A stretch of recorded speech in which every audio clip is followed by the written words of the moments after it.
नमो बुद्धाय मित्रों, स्वागत है आपका टेल्स फोरम पर, जहां हर कहानी में होती है एक सीख। 14 अक्टूबर 1956, नागपुर की वो सुबह।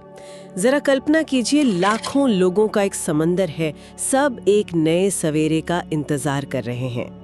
मंच पर हैं बाबा साहेब डॉक्टर भीमराव अंबेडकर, जो हजारों सालों की एक सामाजिक व्यवस्था को चुनौती देने वाले हैं, बुद्ध के रास्ते पर चलने का संकल्प लेने वाले हैं। एक ऐसी तस्वीर है जो इतिहास में हमेशा के लिए दर्ज हो गई है। बिल्कुल, लेकिन आज हम उसी तस्वीर के एक धुंधले हिस्से को साफ करने की कोशिश करेंगे।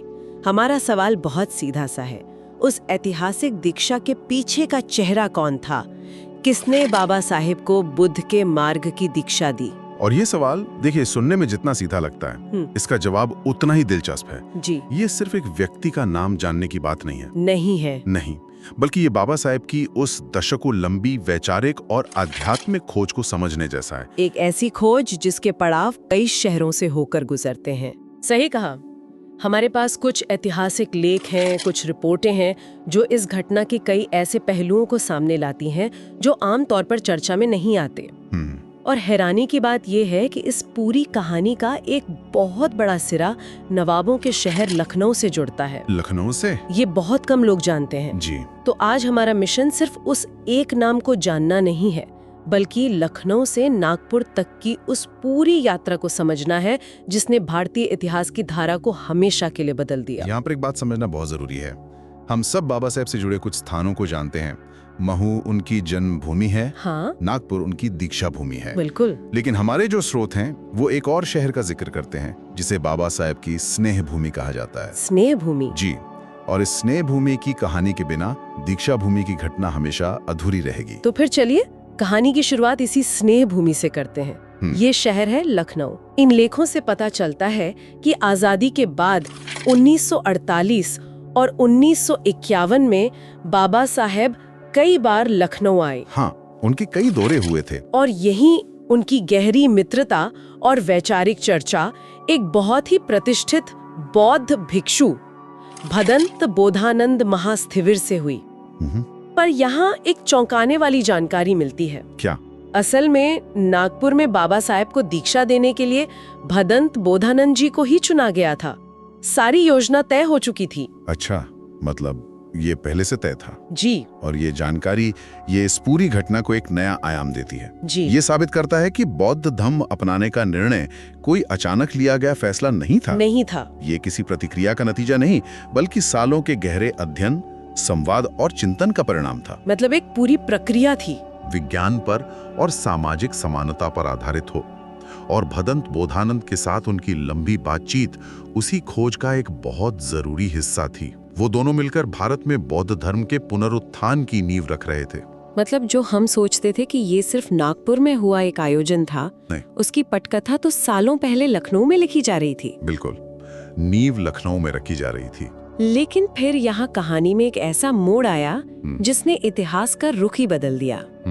दीक्षा के तय कार्यक्रम से कुछ साल पहले 1952 में भदंत बोधानंद का देहांत हो गया। महापरिनिर्वाण हो गया। वो शख्स जिन्हें बाबा साहेब का मार्गदर्शक बनना था, अब इस दुनिया में नहीं थे। सोचिए उस वक्त क्या स्थिति बनी होगी। एक बहुत बड़ा शून्य पैदा हो गया। हाँ, बाबा साहेब अपने जीवन का सबसे बड़ा कदम उठाने जा रहे थे और जिस व्यक्ति को उनका हाथ थामना था वो ही नहीं रहा। तो अब सवाल ये था कि कौन इस ऐतिहासिक जिम्मेदारी को कौन निभाएगा?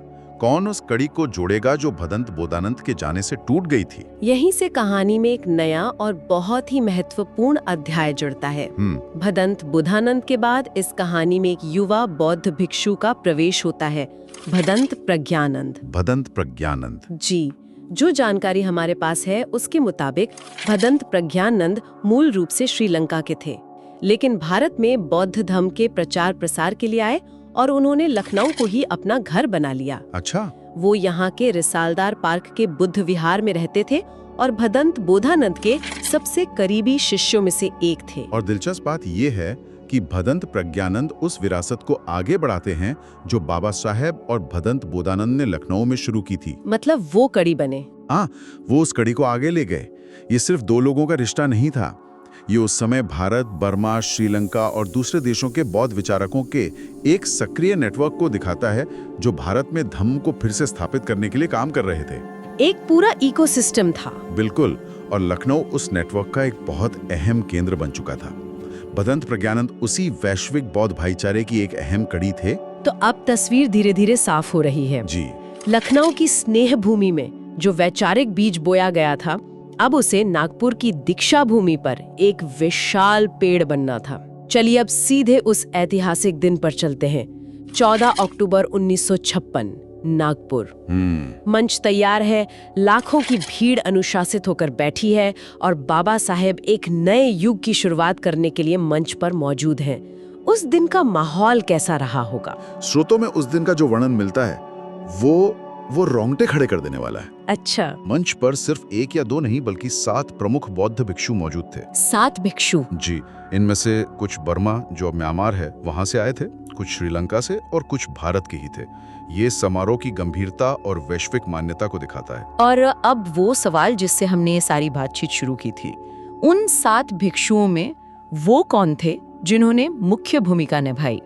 दीक्षा की प्रक्रिया का नेतृत्व किसने किया? उन 7 भिक्षुओं में जो सबसे वरिष्ठ और सम्मानित थे उनका नाम था भदंत चंद्रमणि महाथेरो। भदंत चंद्रमणि महाथेरो। जी, वो बर्मा के रहने वाले थे, लेकिन उन्होंने अपना पूरा जीवन भारत में कुशीनगर को समर्पित कर दिया था, जहां बुद्ध का महापरिनिर्वाण हुआ था। हमारे सभी स्रोत इस बात की पुष्टि करते हैं कि भदंत चंद्रमणि महाथेरो ने ही बाबा साहेब को त्रिशरण और पंचशील की शपथ दिलाई थी। उन्होंने दीक्षा की पूरी प्रक्रिया का नेतृत्व किया। तो फिर भदंत प्रज्ञानंद की भूमिका क्या थी, जिनका नाम इस घटना से इतना ज्यादा जोड़ा जाता है? ये एक बहुत जरूरी सवाल है। जैसा कि हमने बात की, भदंत प्रज्ञानंद उस समय काफी युवा थे। मंच पर मौजूद वरिष्ठ भिक्षुओं में उनकी भूमिका एक सहायक की थी।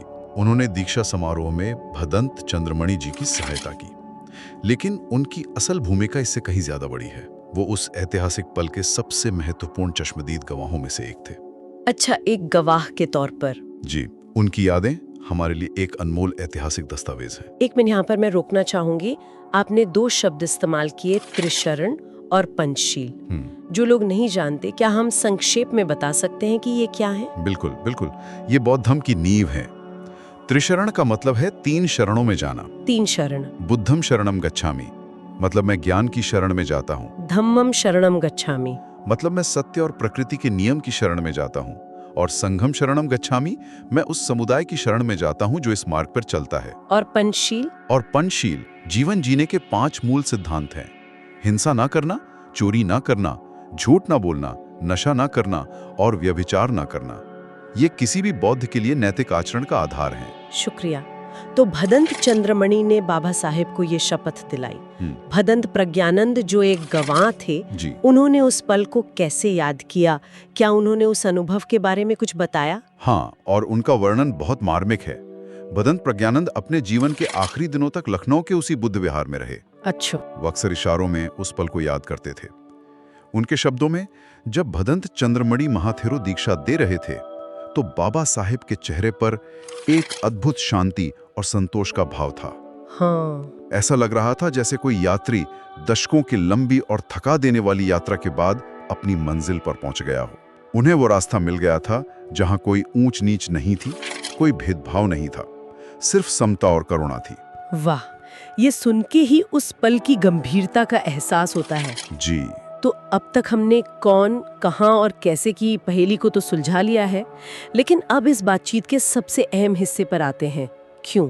हाँ, सबसे बड़ा सवाल, क्यों? बाबा साहेब का बौद्ध धर्म की ओर ये झुकाव सिर्फ एक धर्म को छोड़ के दूसरे को अपनाना तो नहीं था, ये इससे कहीं ज्यादा गहरा था। ये इस पूरी कहानी का सार है। ये सिर्फ धर्म नहीं, व्यवस्था परिवर्तन था।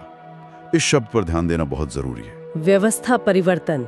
जी, बाबा साहेब के लिए बौद्ध धर्म पूजा पाठ या कर्मकांड का विषय नहीं था। उनके लिए ये सामाजिक भेदभाव, छुआछूत और जाति आधारित ऊंच नीच से मुक्त एक समतामूलक समाज बनाने का एक व्यवहारिक और दार्शनिक रास्ता था। एक ब्लूप्रिंट की तरह। बिल्कुल, ये एक सामाजिक और राजनीतिक क्रांति का आध्यात्मिक आधार था। तो बुद्ध के दर्शन में ऐसी कौन सी खास बातें थीं जिन्होंने उन्हें इतना प्रभावित किया? देखिए, 2 चीजों ने उन्हें सबसे ज्यादा आकर्षित किया। पहला, बुद्ध का करुणा का सिद्धांत। करुणा?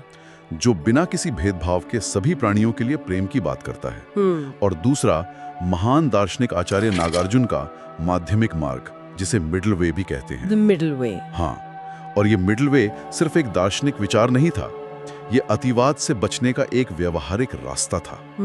बाबा साहेब देख रहे थे कि एक तरफ हजारों साल की अंधश्रद्धा और सामाजिक जड़ता है और दूसरी तरफ शायद हिंसक क्रांति का विचार भी पनप सकता था। बुद्ध का माध्यमिक मार्ग उन्हें एक ऐसा रास्ता देता था जो तर्क, विवेक, बहस और अहिंसा पर आधारित था, यानी सामाजिक परिवर्तन बिना समाज को तोड़े। और इसका सबसे बड़ा सबूत तो उनकी आखिरी किताब द बुद्धा एंड हिज धम्म है, जो उनके निधन के बाद प्रकाशित हुई। बिल्कुल, वो किताब किसी चमत्कार से कम नहीं है।